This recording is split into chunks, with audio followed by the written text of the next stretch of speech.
Greetings. My name is Dr. Dennis Rogers, and I'm here again for session 3 with Dr. Aminifu Richard Harvey. And welcome into this wonderful space again as we continue our conversation about the value system of humanism. Dr. Harvey? Yeah, well, I want to see, can you just do a brief summary on what we did the first 2 sessions? Yes. So, going back into my memory banks, in the first 2 sessions, in the first 2 sessions, we really kind of dealt with both Dr. Harvey's biography, what brought him into Durham. He's a university professor. He's published with the publishing house of Third World Press, with Haki Madhubuti and others. He's published a critique of the current president, and we're speaking to you now in the middle of the virus, the coronavirus that's taking place. We also talked about his wonderful reader, and that is the African-centered theory and practice reader, in which he walks us through various scenarios and various topic matter using and kind of African-centered humanistic point of view. Yeah, well, one of the reasons that I decided to put the book together, and I want the audience to understand, what we're trying to do is to put together a systematic of somewhat definition and standards of what an Afrocentric theoretical orientation is. Yeah. But we call it a humanistic perspective. Not sitting here saying that we have the complete answer to everything, but we do believe we have the direction and some of the main components in terms of what makes this piece that we're looking at humanistic. Right. And why we call it humanistic, and we'll do this in a minute, look at a comparison between Eurocentric philosophical orientation and traditional African orientation. Okay. Right? So, over the years, people have said, oh, I'm Afrocentric. I don't get into that discussion. Right? Okay. And people like Asante, have written about it. Maulana Ron Karenga. What we're just beginning to do is we want to put together this paradigm, this system, so we can have some standards by which we can define whether your program is Afrocentric, whether you are Afrocentric in your orientation. Your relationships. Right? Yes, so we want to, here's some standards, just like other cultures have some standards. This is a developmental process. One of the things that I've seen in universities, and I haven't done, specific research on this, but I've been in enough universities over the years, is that the universities talk about they want to include diversity into, especially in the social sciences. That's right. Diversity and inclusion. Yes. That's the language being used today. So what I see is they might hire a few African Americans, some people from the continent, but that doesn't say that because you hire someone who is of skin color and has been raised as African American, whatever, we can talk about that they necessarily have this theoretical orientation, right? When you look at European culture as a paradigm, as something that's taught, right? Their philosophical orientation. 8 years of elementary school, Yes. or sometimes it's 6, depending upon if they have a junior high school, right? K through 12, yes. So, and then you have 4 years of high school. That's right. Then you have 4 years of college. You might have 2 to 4 years of graduate school. That's right. Some people, then scholars go on, they get a PhD. Most of that is from a Eurocentric philosophical orientation. What we're saying here is that also there's another paradigm. There's another philosophical orientation that we'll talk about that should be on par in your teachings at the university level, right? Equal to this Eurocentric philosophical approach. In philosophy, right? Because it's a philosophical orientation. Right. So we're talking about philosophy here also. And look at Hume, read Nietzsche, and when you come out of here and do this comparison, you see in many ways they're very oppressive in their philosophical orientations. You know, who's the brother from San Francisco that did the knee bending at the when they played the national anthem? The football player. Yes. Who Begins with a K. Kaepernick. Yes. What hasn't been discussed fully with Kaepernick, if you read or hear the last stanza of the national anthem, right? It's racist. It supports slavery. It supports, read it. And that's what he nailed down on. That why are we doing this and we're using this as the anthem for our country, and it supports slavery.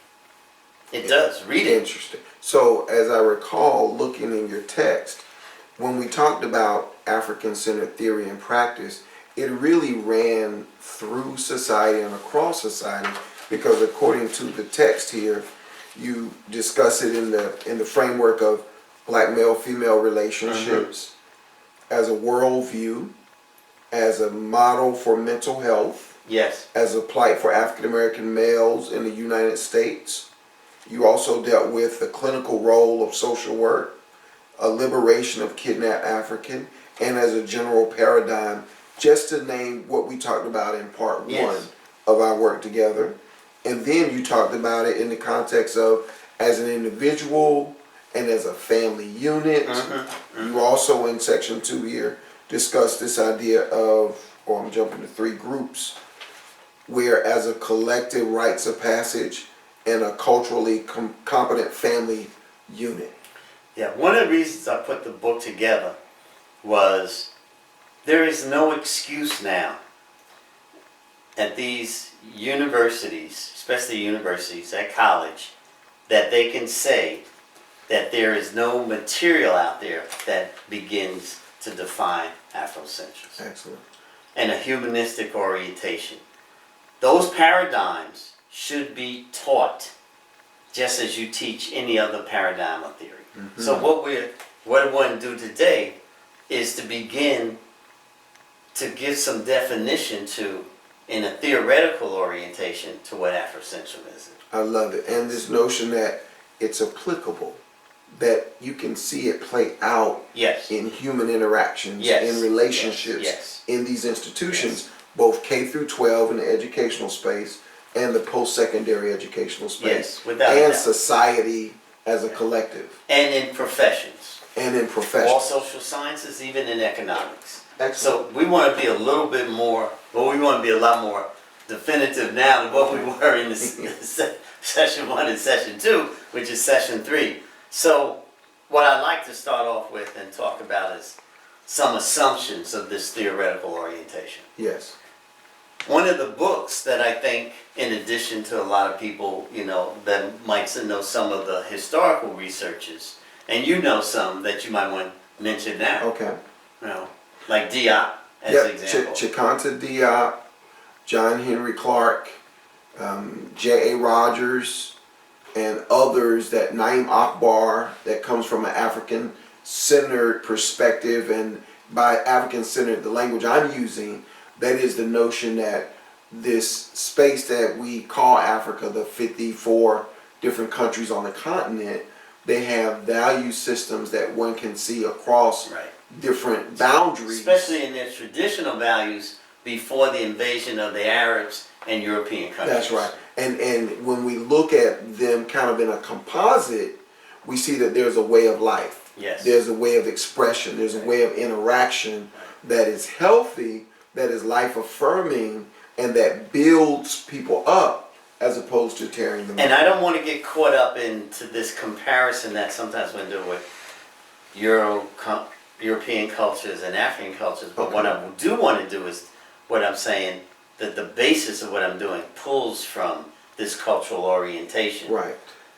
But as Wade Noble says, there's the tree and we in this country are the fruit. But I do want to look at some of the assumptions that go into this theoretical orientation that we're working on. Okay.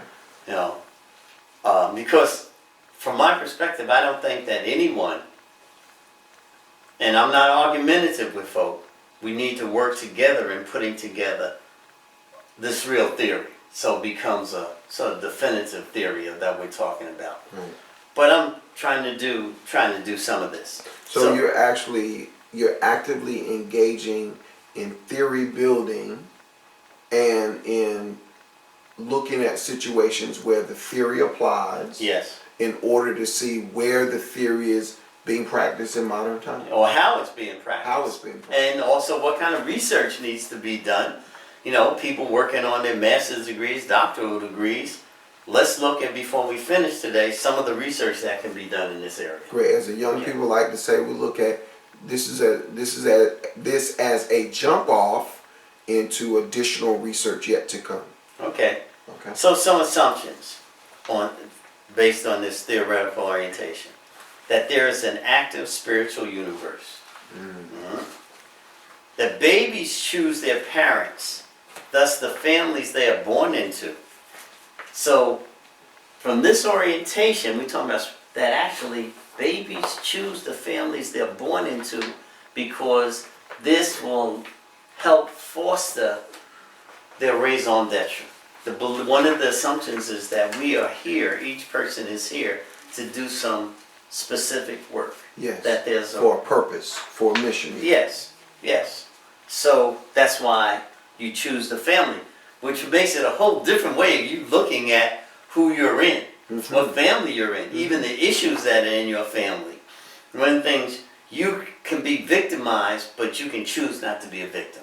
Interesting. So that if you've been victimized, that might be what sets you off in order to do some work that needs to be done in terms of, and not justifying rape, but if you've been raped, maybe now your influence is, I need to put programs together to protect young girls. Interesting. As a way, so that if I see myself as a victim, then I'm on that negative side. Whoa, me, I can't do anything. Right. Look at, Right. you know, you become proactive when you say, oh, I learned from this. I know the end. I almost have some of the things I'm trying. Characteristics. Yeah, or as example of what a rapist looks like, the orientation that they have. Wow. So there are lots of ways that if I don't see myself as a victim, you know, sometimes what happens also is for young black males, yes, this country, if you read one of my articles in the book, looks at the environment, how maybe to come after you. But you don't have to see yourself as this victim. You make some choices. Yes. And your choice can be, I'm going to deal with this stuff Right. in a very positive, proactive way. And what I'm hearing when you say this notion that babies choose their families, from a parent's point of view, you know, some parents say, well, I sure am glad that you were born to me because you're helping me to work through some of the issues I need to work through Yes. being your parent, Yes. as opposed to I had this relationship with my parents and this was my experience. Now I get to kind of unravel my experience by working with you as my child. I'm a better person for having children. Yeah. You know, we should all be better people for having children. You know, most of us, when we have children, had to make some sacrifices. But sacrifices make you a better person. Okay, let me move on. So the assumptions. All people are born good. Intrinsically, we are all born good. Sometimes we get caught up in that environment we're in, and that environment might normalize what we look at as Non-productive behavior. Yes, because it becomes normalized in that environment. But belief is, if I believe that all people are born good, that says, which is another assumption, that I can intervene on any developmental level to change my orientation, and this goes for clinicians, of how I work with you. If I have the appropriate intervention, it says that, look at, I'll go back. The brother who started the Crips. The last name's Williams. Gang member, I remember. And I had his name. He was incarcerated and for murder. Yes. And he started writing children's books. That's right. All right? Under Governor Arnold Schwarzenegger. Schwarzenegger. Right. Schwarz means black in German. Right. All right? We'll leave that alone for the time being. Schwarzenegger could have computed his death sentence. Yes. Because here's a person that is now writing positive children's books. Contributing to the development of humanity. Yes, which was more important than you being executed. But because of this punishment paradigm that we'll talk about, this control of nature, we kill him. He got executed. And then some people say, well, it was better he was executed because he was taking out tax money to live off of. Come on, you get exploited more by corporate America every day when you go shopping than a little bit, because he was doing something that was much more valuable, which begins to talk about what your axiology is, what your value system is. You know, it's interesting. But anyway, so people are born with all the knowledge they need. It is the work of elders, who are the teachers, who are the parents, to assist in bringing it forth and developing it. This affects the methodology employed by teaching. So what I'm saying here, that doesn't mean they have all the information. It means they have the capacity to do the analysis, to do the critical thinking, to do the creative way of looking at whatever, if we say the courses that you might be taking, they have the capacity to do that kind of analysis. It doesn't, once again, I'll repeat myself, it doesn't mean I know how to do calculus, but I have the capacity to figure out how to do it.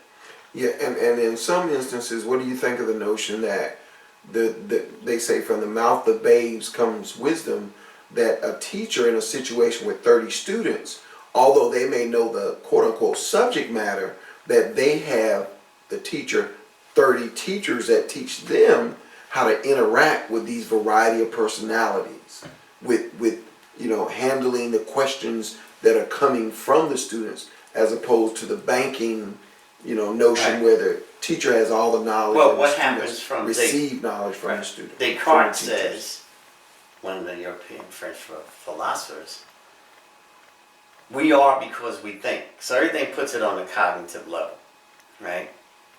So the focus, and the European philosophy says that children are born carte blanche.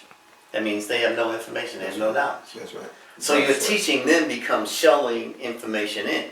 And if you did more of a critical analysis of what happens through K through 12th grade, those children who get good grades many times, not all times, but many times, they're the ones who feed back the information that was put out. It's a memorization process. Yes. Sometimes, and I'm not saying that's true everywhere and all the time. I'm saying, but that's the general rule. So those who are creative, many times they're not looked at as being as bright, but they many times they add another perspective to the issue, the problem, or the way to do the problem, even if it's math. Right. Yeah, that's an example. So that when you look at people, rather than having to feed people and understand that they have the capacity to do the analysis and the critical thinking and to be creative in what they do, then your teaching is a lot different. That's the way they teach in Norway, as an example.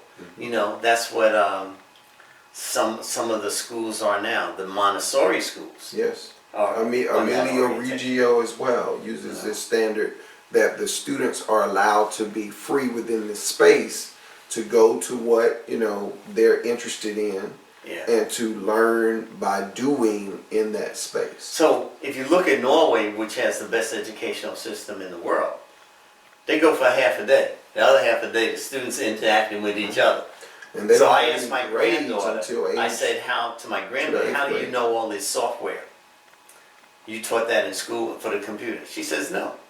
My friends and I get together before and after school and talk about it. So they're learning from each other also. Right, Yeah. in conversation. I cut you off. What were you Wonderful. saying? No, I was just saying that also there are no letter grades for the primary school years. They don't begin to get quote unquote letter grades until later in their process. Because learning can be different from each student. Some people are more oral. Yes.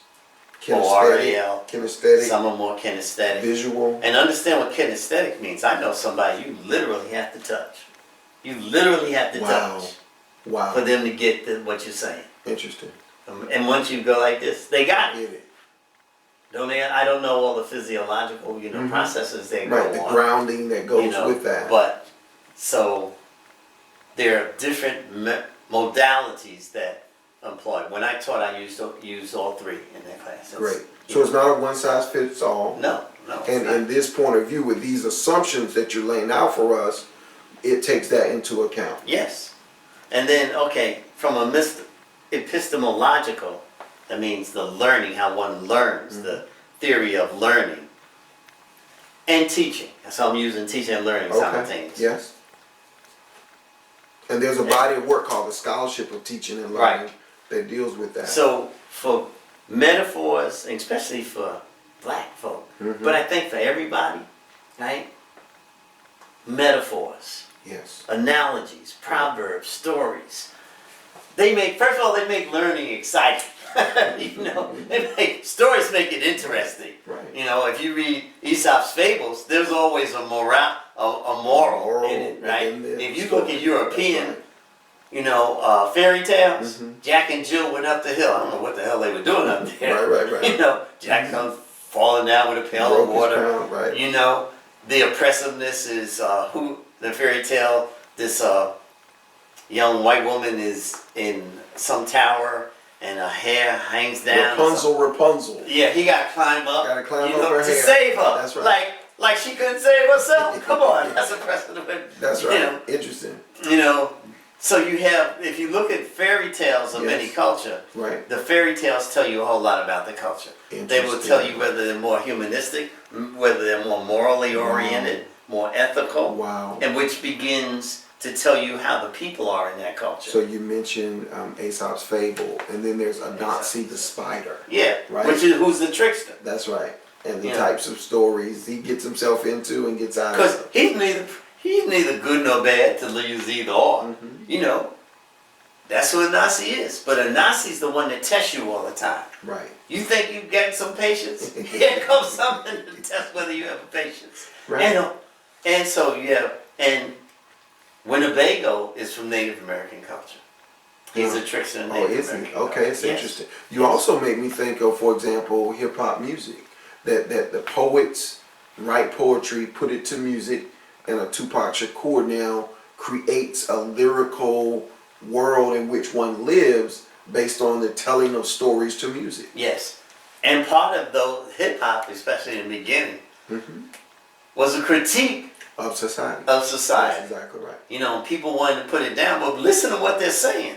Don't get caught up in because I'm close to the edge. That's what my favorite not to lose my head. It's like a jungle. Sometimes it makes me wonder how I keep from going under. Right. So there's a social critique there. Yes. And their way to kind of navigate society. And you listen to music, especially the young people, in terms of where they are in the developmental process and the stage in society, you will hear what's going on in society. You mentioned that in Assumptions Continue. Stages of development, rites of passage. Right. So before we get to this, is piece also on intuitiveness is a valid way of knowing. Then, we say, Descartes comes back and says, oh, just the way we think, but you have to look at. I feel it. I feel it. I can. My intuition, my spider hairs. Yes. My spider senses are elevated. Can tell you a lot of information. Yes. But if you knock out intuitiveness, then you knock out another way of learning. Wow, another way of knowing. That's like right brain, left brain, and traditionally they say that women are more intuitive than men are. Yes. And if we don't speak to that, then that's 50% of the population. You just kind of marginalize them. And now, there's some issues about what they say right brain, left brain, and so what we've done, and another assumption is the stages of development. You look at Erickson, we say they're not stages, they're transitions. So, rites. So this whole piece on rites of passage, there's ceremonies that say now you're transitioning into another stage. Yeah. Catholicism is a good example, baptism, Yeah. confirmation. Right. Those are what they call stages. But I want people to understand why we call them rites, why we call them transitions. Because you don't jump from being an adolescent to being an adult. You transition into that process. It's a transitional process. So it's not just, the stage implies, it starts It's here a and hard ends here. stop and Yes. a hard beginning. But it's not. It's so it's a growth process. Got it. Right? Growing up, usually that person that maybe is 2 or so years older, Mm-hmm. you emulate them. Yes. Big brother, big sister. Yes, and they sort of teach you How Well, things I had- go and my cousin Spanky, he was mine. We coming out of at night there was this restaurant, this Chinese restaurant that stayed open. And you could get French fries. Okay. Right? So Spank says, when you come out, hide your French fries. I said, hide my French fries? Why? He says, because the winos were thugs, right? Mm-hmm. He said, they'll take it and you don't want to fight them because they will cut you. Mm. Man, I ain't hiding my French fries. I wish I had it, Right, at night. right. They eat your fries. So you learn how to navigate even the environment you're in. Interesting.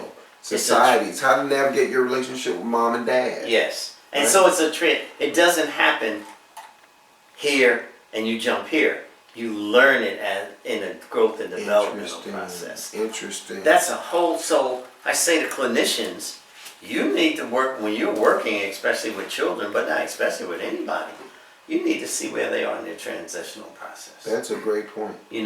What do you know about the world? What are your views on the world? Yeah. But we'll get to that, Okay. hopefully, later. And so, That feeds right into this next point you're making about birth, adolescence, adulthood, because I think often of coming of age movies in society, coming of age experiences, whether that's learning to ride your first bicycle, etc., getting in trouble at school, learning to navigate your way out of trouble with your teacher, etc. Some of those elements that take place as well. and so I just go through the rights: birth, adolescence, adulthood, Okay. and there's subcategories within each one of them, like adulthood, young adulthood Yes. is different, marriage, yes, parenthood, eldership, and death. And so if you take for a minute and think about eldership has many definitions. Teachers are viewed as the elders. They're supposed to be the wise people, Yes. as an example. Eldership is not just by age, it's also by life experience and have you grown wise. Right. Do you have a wisdom aspect to you? And so from a clinical perspective, again, because this is information we're laying out for practitioners, there's the idea that as you're interacting with people, there are certain assumptions we're using here so that we're able to interact with them in a way that advances the theory or a way that builds the theory. See, I need to understand that if you're where you are in this stage of development, Okay. now there's a actual stage of development by age, Yes. and then there's some stage of development by the maturation By process. maturity, yes. So, just because you're a certain age doesn't mean that you're that age developmentally in terms of maturity. And maturity is talking about Understandable. wisdom, Yes. how you interact with the world. That's right. Some people that you see, I know some people, for example, whom had children very early in their life. 18, 19, some younger. Okay. And they want to raise their child. Sometimes another parent was involved, but many times they weren't. So your life changes when you're 17 and you have a child. Yes. You can't go to every party. Yeah. Your responsibility comes, you can't buy the latest outfits all the That's time. right. You have to buy for the children. Yes. So if you are a, in quotes, responsible humanistic parent, your child comes first. Yes. So after your child grows up, you will see that person many times living either young adulthood when they're in their 40s. Interesting. Now, is that a negative? Not necessarily so. You spent the time raising your child. Now, the things that you might have emphasized more as a young adult, going out partying, maybe going to clubs, having the opportunity, maybe travel and all, that you might not have had that opportunity. Right. You'll see a lot of that behavior, which is okay, because now, as you go through that process, at some point, we hope that it puts you to where you should be in terms of your growth and development. Very interesting, because I think of empty nesters. I think of people that, you know, when they mature and their family moves on, then they do the things you're talking about. They travel the world, or they take up ballroom dancing, and they are able to continue to grow and develop maybe some ways that others did at a very early age or very, very earlier stage in their life. Right. Good. And so, on this rights, we say that the rights is circular. Thus, through intervention, we can change. Change can occur at any rights, at any place, with any person. And what I'm saying to you, you'll hear from this other perspective that we're going to talk about, anti-humanistic. Well, we can tell from a child in the first grade, based on their behavior, that they're going to end up in jail. What the, excuse me, F are you talking about? What you're doing, what you're going to probably do, is label that child without really having the information. Right. So you label a child as being disruptive, etc. Self-fulfilling prophecy, So they act it out. that becomes a pipeline. Right. So everybody looks at the label and treats them in a certain way Right. that reinforces the label, rather than saying, oh, there are interventions that I can employ to help this child in some of the issues they face. When children are acting out, probably they're not getting one of the 3 A's that we'll talk about. Okay. Probably some trauma. And sometimes the acting out is a defense mechanism for them. Very good. Because if I've been abused, usually the person who's abused me, whether it's physically or sexually or emotionally, are the ones who should be protecting me. Interesting. So knowing that person's role, you know, even young children know, oh, this is the person I'm supposed to feel safe with. Well, I sure wasn't safe with them, because a lot of times you get the priest, Right. you get the minister, you get the teachers, you get the father, stepfather, and women abuse their children too, even sexually at times. So I don't know who by role I can feel safe with. So I keep everybody away from me. And the way I keep everybody away from me, I act out. I call you bitch, motherfucker, bald-headed nigga. Everybody, whether you black, white, or, you know, that behavior keeps everybody, so I don't have to get intimately close. Got it. Because when I got intimately close before, you, excuse my language, you fucked me. Whether you did it sexually, emotionally. So I figured out a way to protect myself. Right. So we laying that out as we talk to clinicians. Look at this way. This child's not necessarily bad. In some ways, that's good. They learn how to protect themselves. Right. What we have to do in terms of being the clinicians, we need to use as an example of 3 A's. We need to help people to know they're safe. What happens to children in foster care? Many of them in this home, 2 years later in that home, they can't build those lasting, long-lasting relationships. So when you're moved, because the foster parent, for whatever reason, there's a sense of abandonment. When you lose, even when you get divorced, there's a sense of abandonment and loss, even though it might be the best thing for you all. But, so when children are moved from home, just think about it. When you move from this home, you got to make new friends. You might be in a new geographical area. You have to learn your parents all over again. You know, what pleases them, what doesn't please them. So that's a lot of transitions. Yes, that's a lot, especially so after a while, children say, "Hell with that. I know how you're going to react to me when I act out, whatever that." And many times we're not definitive enough in our clinical work to see when, where, and how does the child act out. Do they act out in every class? What's the teacher like in that class? Because most of the times children don't act out all the time, everywhere, in every way. Okay. All right. So I know we spent a little time on this, but this is important. And the other one, an assumption in this, is that all use, and it is O-U-Y-T-H-S. Plural is an S on that. Want guidance and direction.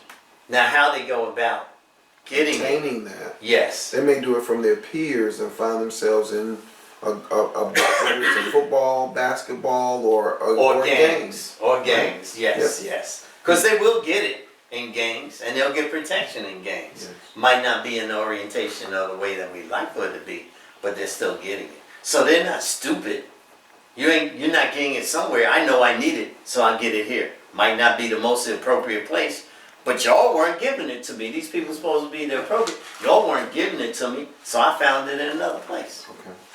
And then nature, which includes humans, is interconnected and interdependent. Thus, one movement affects all phenomena. Think before you leap. And what I'm saying in think before you leap, when you're making decisions, and I say this to the clinicians once again, help people to understand whatever decision they make affects other people. It's going to probably affect them emotionally, maybe financially, spiritually, in any kind of area that you think about, it will affect others. It just doesn't. When I make the decision to lay down with this woman to have, and I'm probably not making the decision to have a child, but if I don't use some protection, right, as an example, you increase the probability that you're going to have a child. And when I have the child, it affects everybody. Yes. So let me ask this question. Sure. When we speak to the clinicians, we may not, I'm not sure what the percentage are or what the percentage of society it is that actually uses professional psychologists or psychiatrists. Would you like to speak to that? Social workers as well. Yeah. Would you like to speak to that maybe from, kind of the chronological age in which people interact with social workers or social workers interact with, individuals? These are people who provide counseling and therapy. That's right. Counseling is different than therapy also. Okay. Now, what we see in the society now, children, very young, many times go to therapists. Mm-hmm. I think that they're all ages. The therapist needs to know what stage of development you should be in. Because the way I'm going to deal with you as a child might be different than the way I'm going to deal with you as an adult. Mm-hmm. The kind of interventions I'm going to use, my theoretical orientations. See, I don't think that there's just one theoretical orientation that works. Right. I think depending upon what the issues are, there are different theoretical. There's a toolbox, and yes, you use the proper tool for the proper situation, yes, circumstances. Yes. So, I'm not sure that answers your question.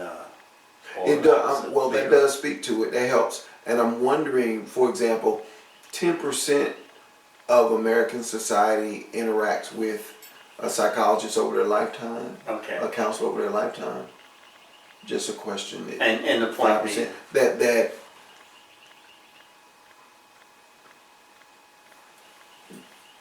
so there's a specialized group of people that are clinicians that need to be aware of this theory. But then there are other sets of people that also can benefit from the theory because if only 10% or 15% or 20% of American society goes to a social worker or a psychologist or a psychiatrist, then there's a counselor, then there's a whole 80% that are not being touched by that group of professionals, but they are being dealt with or interacting with other sets of professionals. So there's a training that we would do for professionals, and depending upon what profession they are, that we would be a little bit more specific in the training.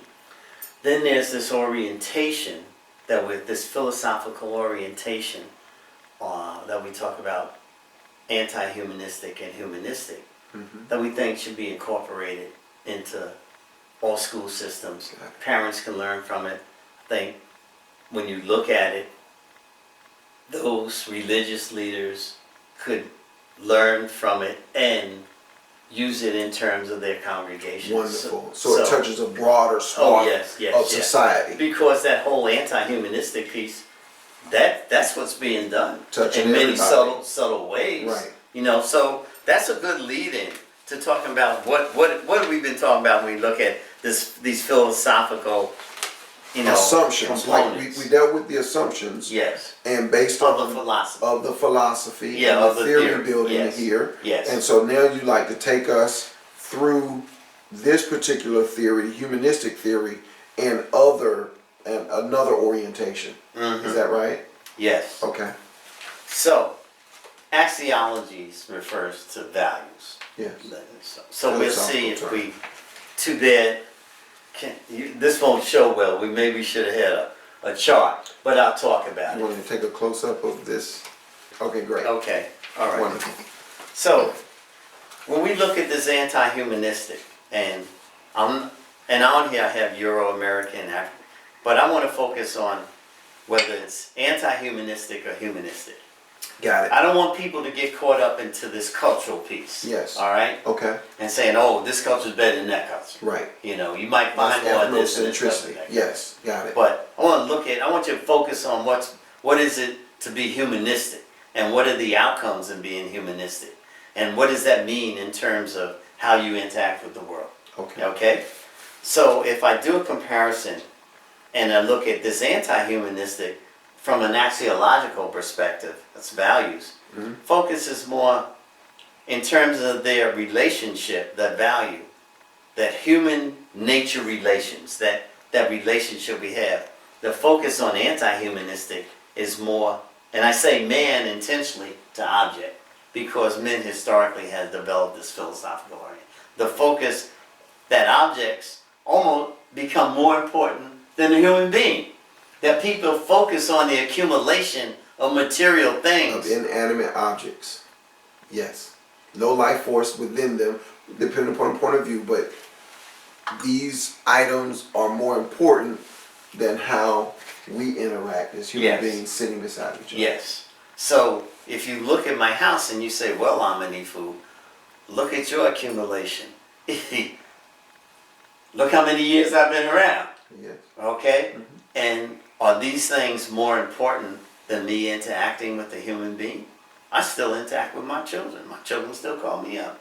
And I lay out, this is my view, this is, So, and I have people to my house. A lot of people, I have functions at my house to share this. Right. So are they more important? Is this all more important? No. No. It's nice to have, because after you go out in that world, you need a place where you can come back, relax, regain your energy, etc. So the humanistic point of view is person to person. yes. And so this gets me now. I was raised in very Southern tradition. In the South, black and white people, and we can go where it comes from. But it's more important, I think, to look at how people who raised, no matter the ethnicity, have been raised in a Southern tradition. Everybody speaks to everybody. Yes. Why do you speak to everybody? Well, my friend, and I think we might talk about this in the other session. I had a friend at school. I went to predominantly white school. It was a white school, and predominantly it was white school, Catholic school. He's walking me home for lunch, and he said, and we're going through a black community. Mainly, it was a transition. First it was predominantly white community and black community. He said, you know everybody, don't you? I said, I don't know most of these people. He said, but you waving or shaking your head. I said, that's just what we do. What it does, it reinforces you as a human being. It says that I notice you, that you're important. It's not just based upon your role or your profession. It's because you are human. That's what makes you important. Good. So we speak to everybody. That's that person to person. Connect. That I spend more time helping with human relationships than I do at the accumulation of goods. Objects and things. Yes. Yes. And so on this other piece, when you look at man to object, it's I, it. This is I, thou. It's me and you. It's not me and this thing. We're not saying that you shouldn't have material things. We're saying what's the priority. Right? And then to go on in this anti-humanistic mastery over nature. Mastery over nature, that means I want to control nature. And human beings are a part of nature. And this philosophical orientation and philosophy leads to behavior. From an anti-humanistic piece, if you're trying to control nature, which we human beings are a part of it, that leads to oppression.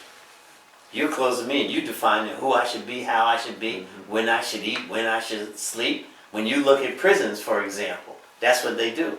They don't help people in terms of their humanistic growth and development. They confine them, and they're based upon a punishment paradigm. And we know in behavioral modification that positive reinforcement works better than punishment or negative reinforcement. So with control over nature, it leads to oppression.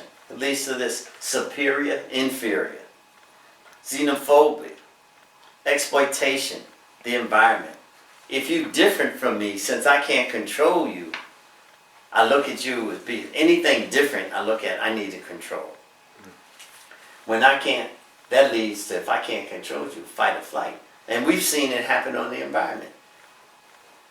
So that something different, I have apprehension about. Well, you can see what happens in cities,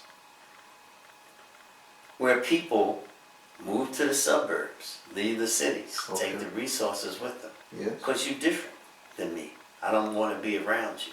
And that's reversing now. Yeah. People are coming back. But then they're forcing other people to move out. Right. Why?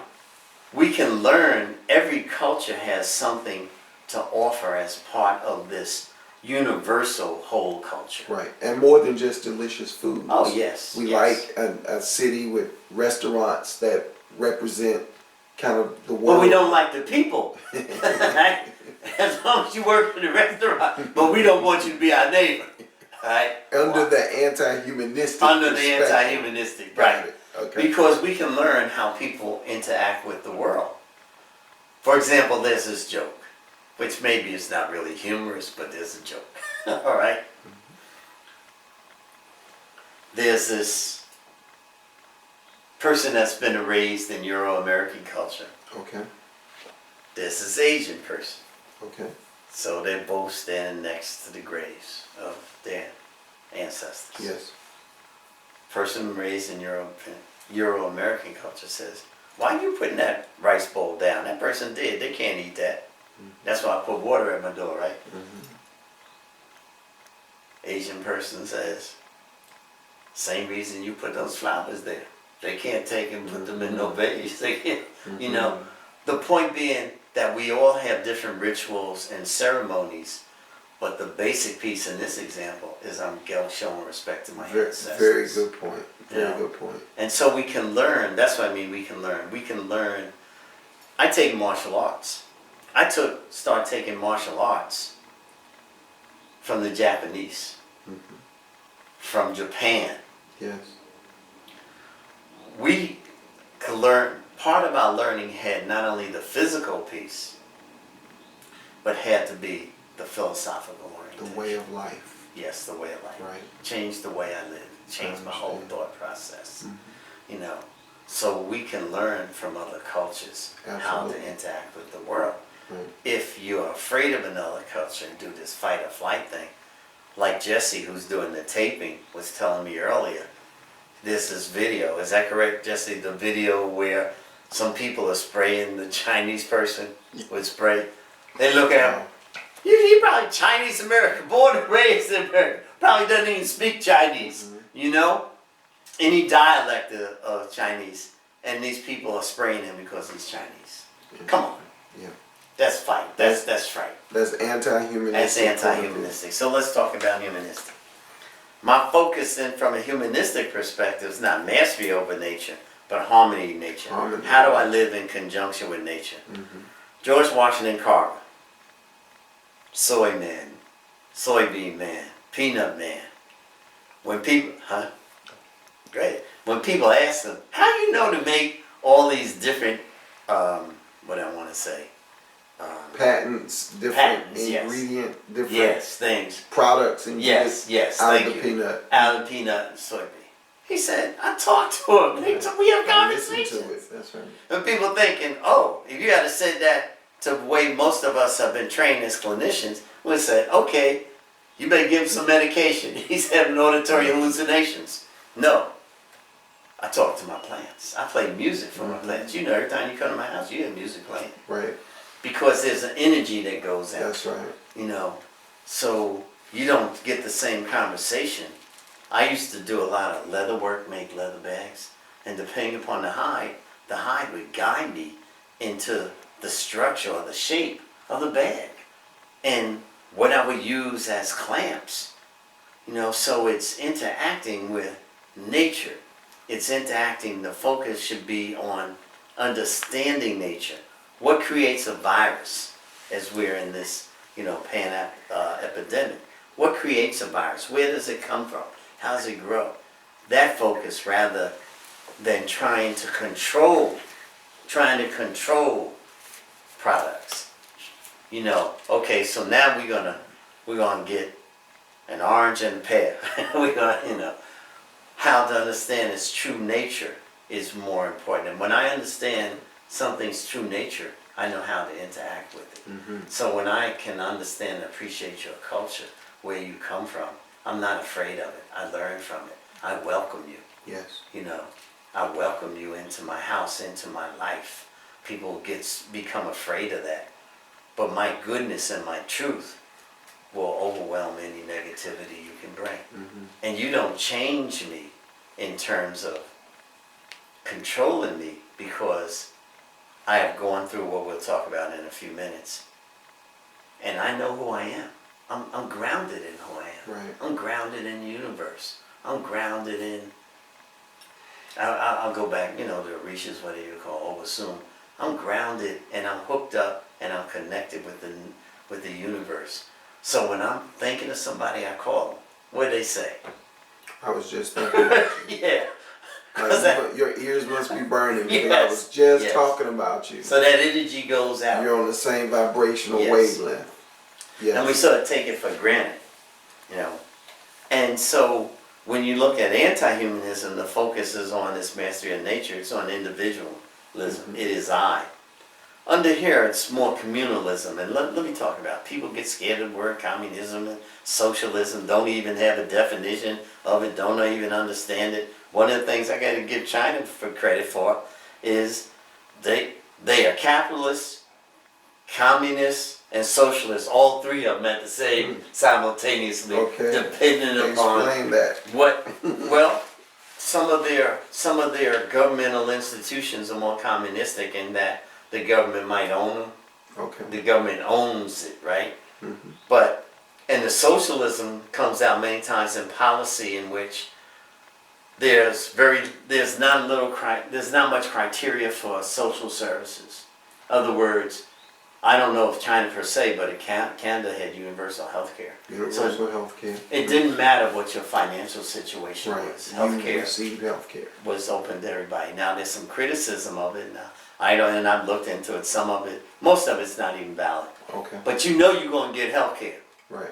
All right? You don't have to have the insurance. In order to get into the emergency room, Yes. to handle acute situations and or to handle treatment of an ongoing And not illness. just an emergency room, you can go see your private doctor. Yes. Okay. So socialism has more to do, I think, I think if you get a little bit into politics, Bernie, you should stop talking about democratic socialism and focus, which you do, but focus a little bit more on just the policies. Okay. That may be what they've done in NYU now. Everybody entering or has entered NYU would get tuition free for medical to become a medical Coverage. doctor. Okay. No, not coverage. No, all students that are in their medical program have their tuition taken care of freely. Free. Interesting, because Cuba at one point was a country that Fidel Castro articulated that we will provide medical education for anyone that wants to be a medical doctor. And then he would take those doctors and spread them all around the throughout- world. That's right, Around the Latin world. America and the world, wherever there was a need for a doctor. Have some of the best medical systems, and like you said, spread it around the world, because that comes out of communalism and has one of the highest literacy rates. And Cuba, and I've been to Cuba, if it was not for the blockade on goods, Yes, Cuba probably couldn't accommodate all the people that want to live in Cuba. I hear you. Safest place I've ever been in my whole life was Cuba. Interesting. Even going into the red light district Right. at night, you'd have to be drunk at night with $100 bills hanging out, usually for anybody to mess with you. Okay. Safest place I've ever been in the whole world. So in this humanistic point of view, communalism is where there is a caring for the collective. There's a caring for the larger social good. And it gets articulated, implemented when you look at social policy. Understandable. Well, when you look at, for example, the VA is more of a socialistic system. Okay. The Veterans Administration, Interesting. it gets justified by having some criteria say you had to be a vet. But once you get into their compensation system and their services system, it doesn't matter what illness it was. It doesn't necessarily now have to be directly related to your military service. Understandable. You know, Yes. and so you get compensation for it also. That's a very oriented, more social. I'm not, and don't do away with it, because it's very helpful to vets who many times spent their entire life, many times had injuries, but a lot of times you don't necessarily have to have had that severe.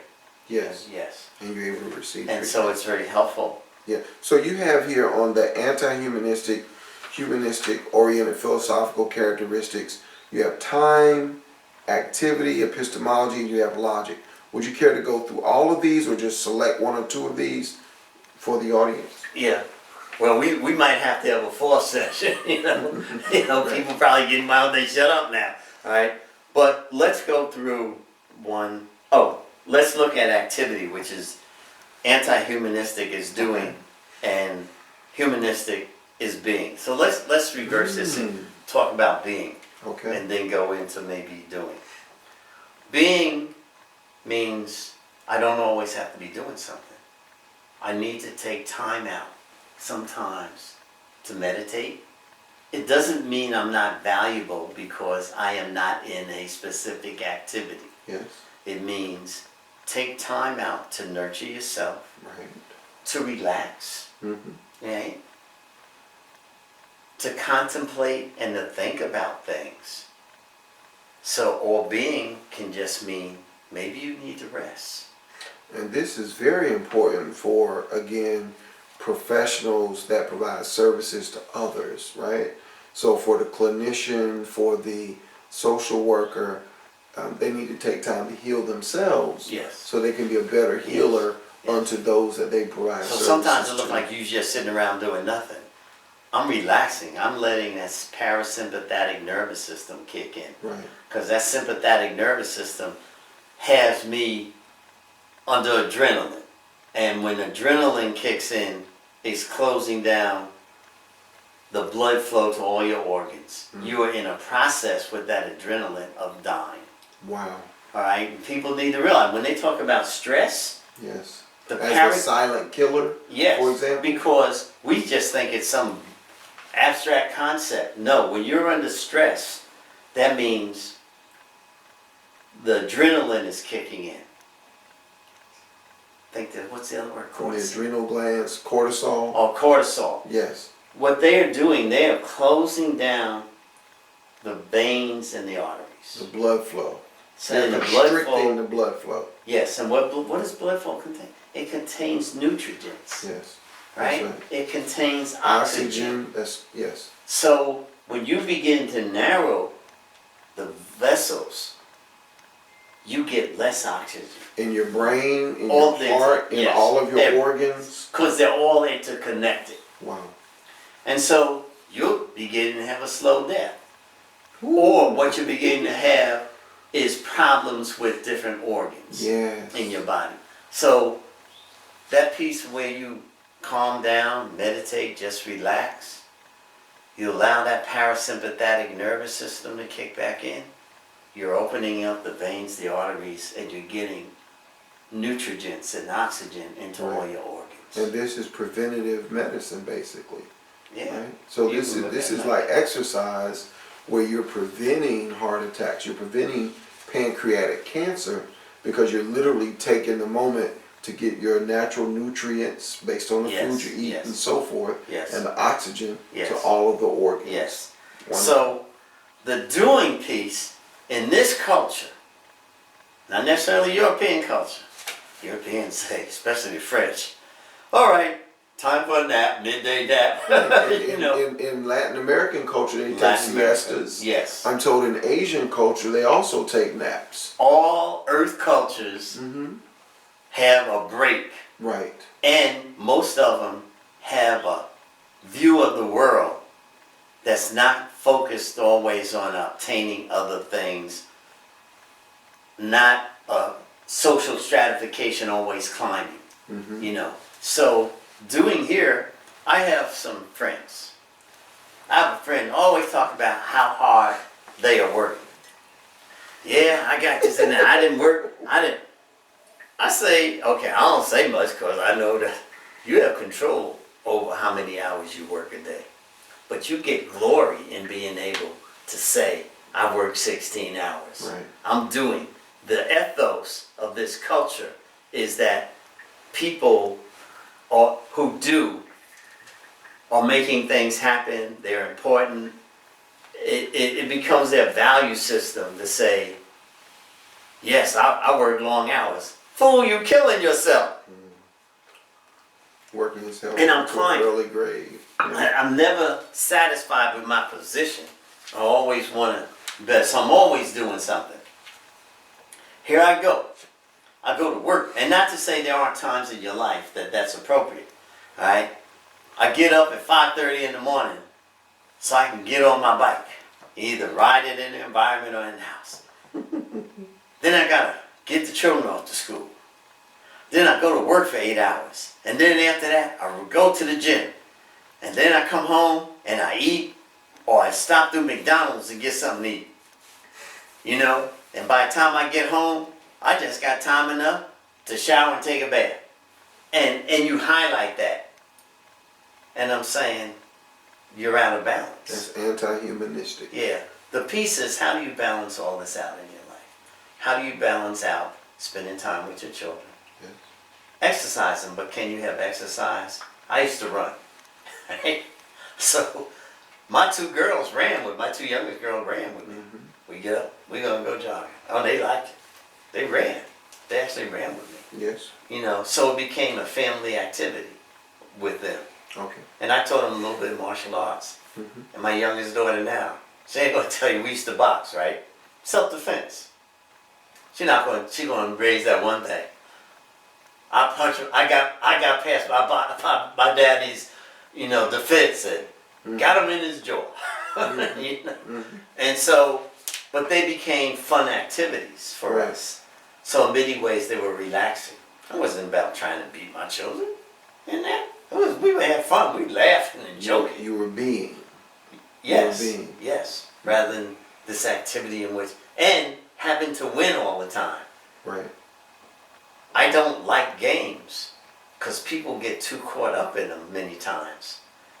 Man, if you play Big Whist in my family and you miscount, from my grandmother would get on you. I ain't playing, I know how to play. Pop, No. How you miscount? Didn't you see that card played? Oh, damn. Right. So winning, it is about the development. And I use myself as some examples I've developed over the years. People say, oh, you were a good athlete. You were really good in track. I said, but I was never competitive. Oh, yes, you were. I was competitive with myself. I trained myself a lot because I wanted to see how good I could be, Right. even though you want to be the best you could be. Yes, because that was a gift. But I didn't run to beat you. I ran to see how well I could run. Yes. And so if you look, won some championships and all, and ran some good times. But that was with me trying to develop the best of who I was. Right. And the one time I talked about it, the last time we did a session, I got second in a race and we broke, records for the 800-yard run. I should have won that. I wasn't being the best I could have been. And so that's a major regret. But everybody else says, that was a great race. Nah. Right. I didn't do what I should have done. Yes. So that's what we talk about when we talk about doing and being. And let's go to logic. Okay. This either or. Either you're good or you're bad. This is an anti-humanistic point of view. Yes, right, and thanks for that clarification. Either you're good or you're bad. Either you're black or you're white. Either you're smart or Either you're for me or you're against me. either you're for me or you're against me. Read the newspapers, and you know, when you're cognizant of it, you'll see it coming out. Right.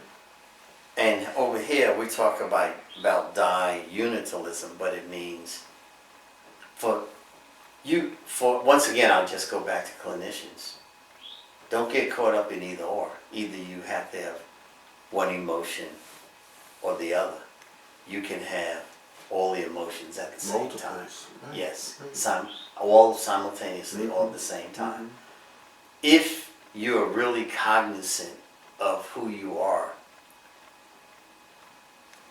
if you and I lose friendship, that's a loss. Mhm. So that's a feeling of sadness and abandonment. Mhm.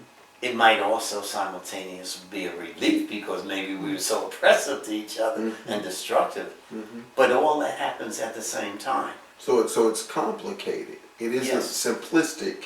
Relationships are complicated with ourselves and with other human beings. But I think they become less complicated when you know, like in relative physics, that you can have more from one phenomenon at the same time and in the same space. Mm. So if I'm coming from that, I'm not as, or the parent or whomever saying, you're not a man because you don't cry. You can cry and also be a man, whatever the definition of man is. You know. Well, there could be reasons behind why a person doesn't cry. Yeah. Based on rooted in childhood trauma or Yes. some of the other elements Yes, you talked yes, about very earlier. important. So this either or, there are lots of phenomena, there are lots of things that can be going on at the same time. And if you're a clinician, you'll help people explore all the different things that are going on. To Yeah. unpack them, so to speak. Yes, yes, peel the onions, as you want to Yes. say. Right. You know, from, I guess it's, what, psychology, you know, some. But anyway, so, if I'm doing some work with you Yes. as a clinician, and I'm talking about it from an educational perspective also. Sometimes I don't want to blame I want to also help people, especially if I'm doing therapy. Counseling's a little different, but therapy, I want you, let's talk about who you were in this relationship. Hmm. How you co-created it Yes. based on who Yes. you were and the Yes. attributes What did you brought to the do to help relationship. it Grow, nurture? or not. And what did, Destroy. but not or, because maybe simultaneously Mhm. as you were helping it to grow, there were other areas that you were helping it Undermine it. to undermine it. Yeah. Yes, because of what you brought with you. Interesting. You know, so they can go on simultaneously, and that's what. Yes, and I know people gonna, you know, maybe come at me for this. No, I think this is a very salient And on point. what I'm getting ready to say, I hope people understand it. Okay. Yeah. Your partner, man or woman, is creeping on you. Okay. I mean, have another relationship. Yes. I need to explore what was in that relationship that would have that other person wanting to have someone else in a relationship.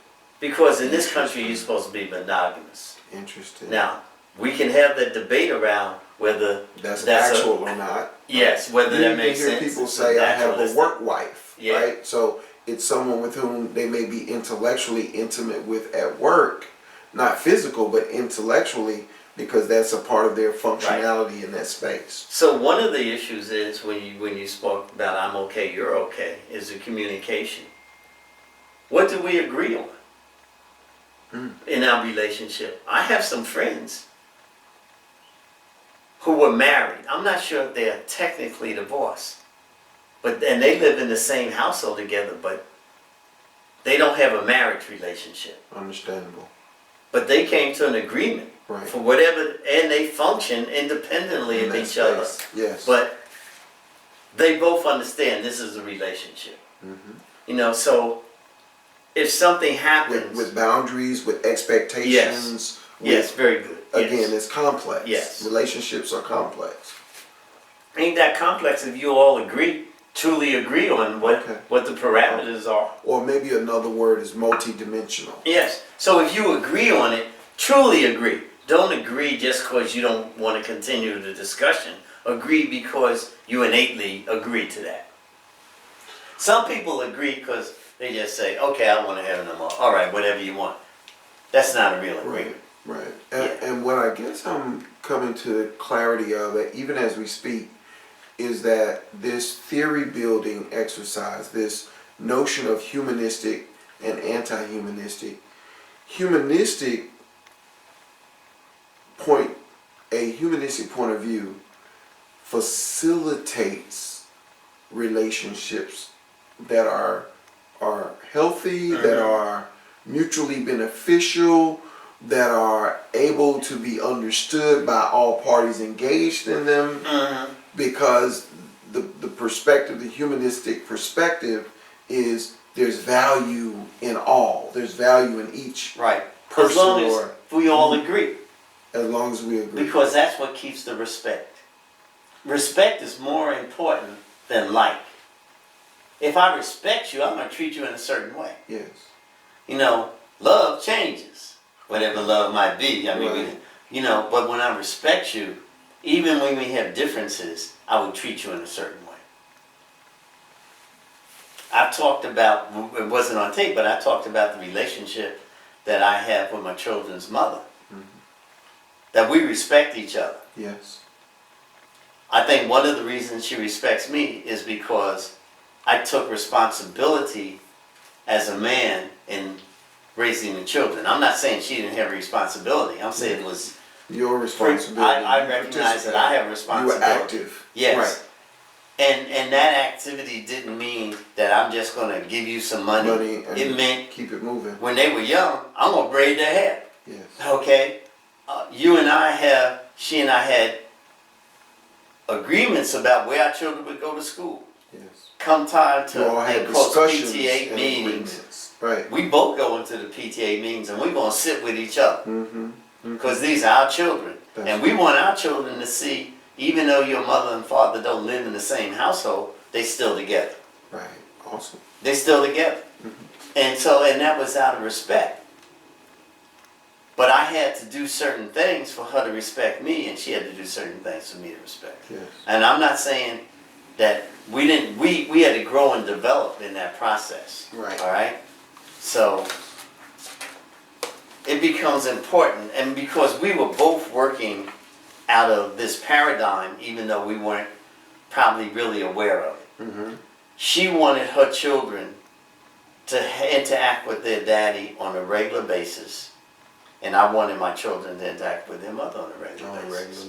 So I didn't take a job out of that area because I knew that she and I weren't going to live together.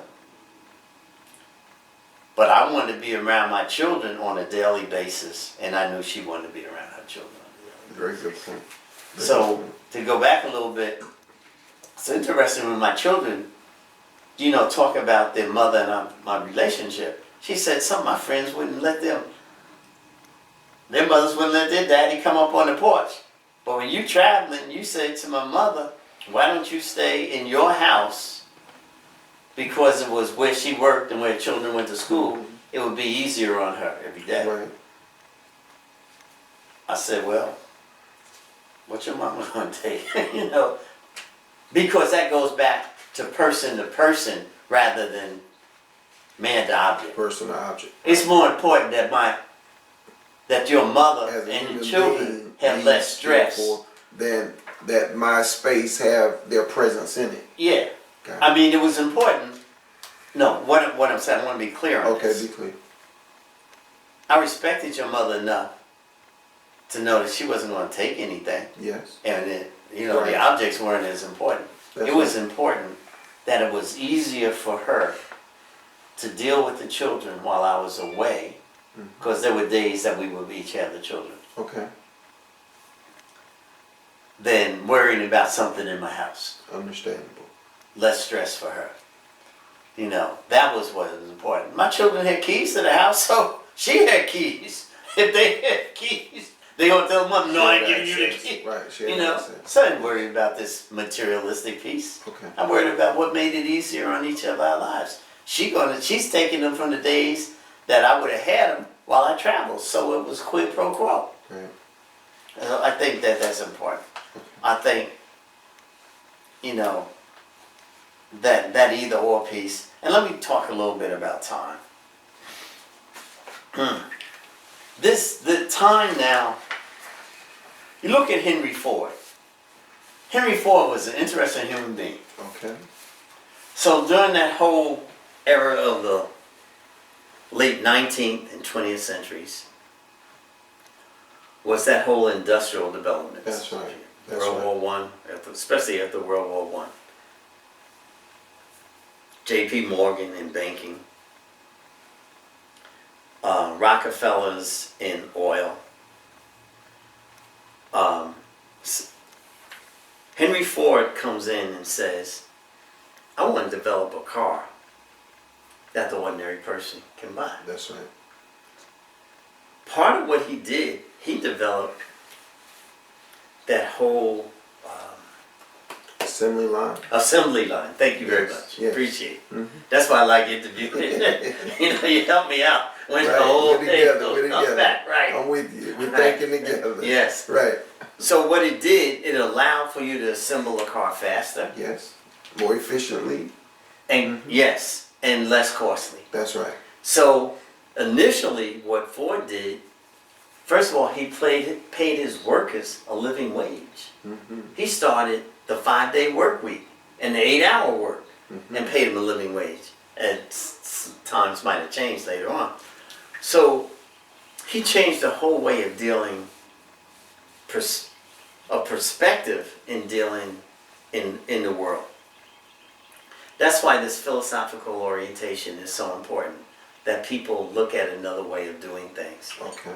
Let's go back to time. Yes. So what happens with time is it's going to be springtime in a couple of days. Mm-hmm.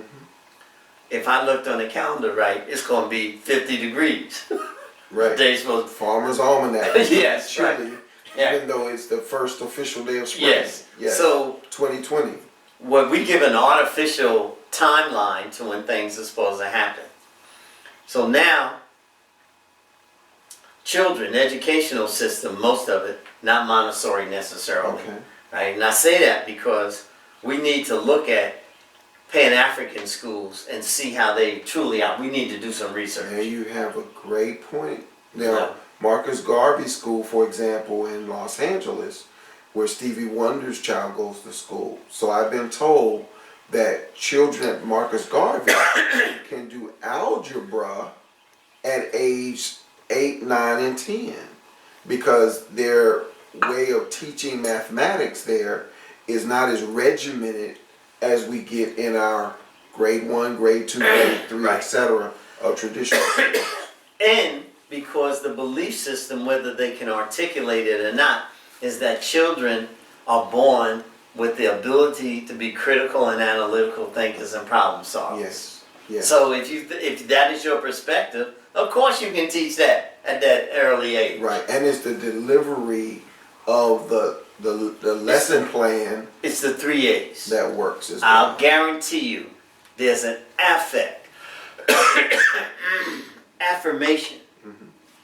Other words, when they come in to the classroom, there's probably a process that goes on that really welcomes them in the classroom. Yes, right. You know, that there's a welcome, maybe shaking their hands or saying, how you doing this morning, glad to see It you. may be a communal poem together. No, or well, communal- no, hold on. I want to go through these 3 A's. I want to be, Okay. because it's really important that's the epistemology. That's how they learn. You know, poem, communal. Okay. All right? It's all these simultaneously. But the affect is so important. Not only do you have the storytelling as part of the epistemology, but how is it done? Yes. How how do I pat you on the back, reward you, and say very good for what you Right. did. Okay. Affirmation, and the affirm.